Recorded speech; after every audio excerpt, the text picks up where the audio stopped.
បានទេអូនមានគូស្នេហ៍ឬនៅទំនេរ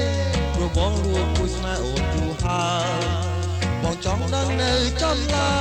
យសូមអូនមេត្តាសូមចេញវាចាមករៀបរាប់ផងសូមអូនមេត្តាសូមចេញវាចាមករៀបរាប់ផងកំឡោះសង្ហាខានខ្លាវាចាមិនគិតខ្ញុំមិនស្និទ្ធកំឡងឯងទេមានសួរខ្ញុំមិនចាក់ខ្មាំងទេទួនៅទំនេរក៏មិនស្មាងដែរ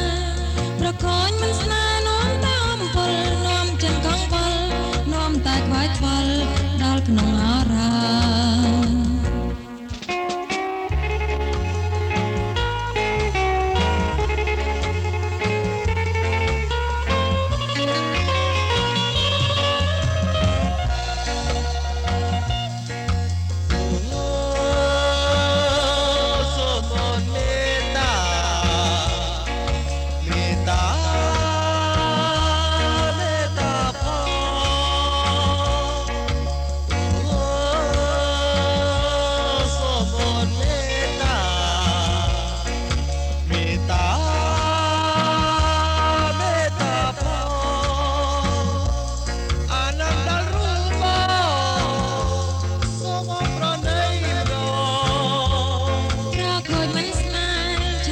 ឆាប់កាយស្នេហ៍មិនយូរទេ